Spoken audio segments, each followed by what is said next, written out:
Hello साथीहरु नमस्ते। आज पनि म राष्ट्रिय परिचय पत्र सम्बन्धी नै थोरै छोटो मिठो जानकारी लिएर आएको छु। तपाईले नाबालक परिचय पत्र भन्ने त सुन्नु भएकै होला हैन। अब नाबालक परिचय पत्र चाहिँ केका लागि बनाइन्छ र किन भनेर चाहिँ तपाईले अब थाहा पनि छैन होला। यदि तपाईहरुले चाहिँ अब नाबालक परिचय पत्र बनाउँदै हुनुहुन्छ आफ्नो बच्चाहरुको लागि भने केका लागि हो भन्ने कुरा चाहिँ परिसरमा चाहिँ तपाईहरुले ध्यान दिनुपर्छ है।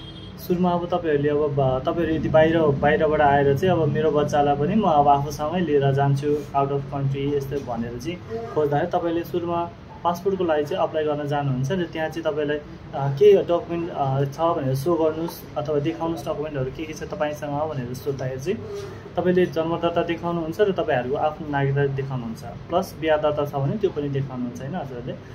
अब त्यसरी चाहिँ त्यो नाबालक परिचय पत्र चाहिँ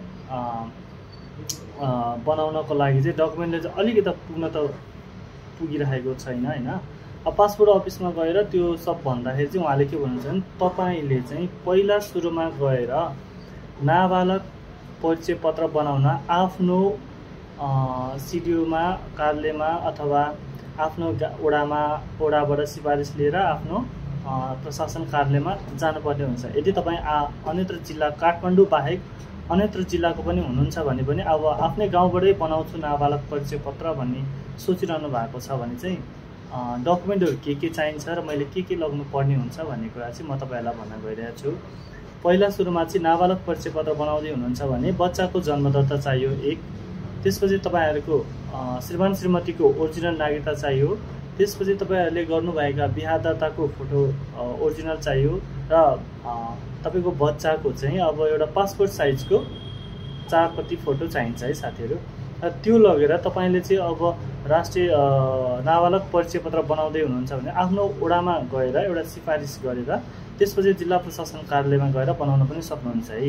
यदि तपाईहरुलाई त्यहाँनेर पनि अब गाह्रो छ, अब तपाईहरु यता हुनुहुन्छ बच्चाहरु पनि यतै छ, अब काठमाडौँबाटै बनाउँछु कहाँ बनाउने हो भन्ने कुरा सोच्दै हुनुहुन्छ भने चाहिँ अहिले चाहिँ भने नाबालक परिचय पत्र चाहिँ अब सिडिओ कार्यालय अहिले तपाईको चाहिँ अब काठमाडौँको सिडिओ कार्यालयमा बनाइन्छ। त्यसको लागि पनि डकुमेन्ट एउटै हो, बच्चाको जन्मदर्ता, तपाईहरुको नागरिकता ओरिजिनल र बिहा दर्ताको एउटा फोटोकपी भए पनि हुन्छ नभए एउटा ओरिजिनल फोटो भए पनि हुन्छ हैन। त्यो लिएर चाहिँ तपाईहरुले सिडिओ कार्यालयमा गएर चाहिँ नाबालक परिचय पत्र बनाउन सक्नुहुन्छ। त्यो बनाइसकेपछि हजुरहरुले चाहिँ पासपोर्टको लागि चाहिँ बच्चाको पासपोर्टको लागि चाहिँ फिलअप डकुमेन्टहरु लिएर आएर चाहिँ एउटा फर्म फिलअप गरेर पासपोर्टको लागि चाहिँ प्रोसेस गर्न सक्नुहुन्छ है साथीहरु। अब त्यसको लागि त अब अरु के डकुमेन्टहरु भनेर चाहिँ नसोच्नु होला, तपाईहरुको ओरिजिनल डकुमेन्टहरु लिएर आउनु होला र त्यसपछि तपाईहरुले आफ्नो काम चाहिँ गर्नु होला है त। Thank you.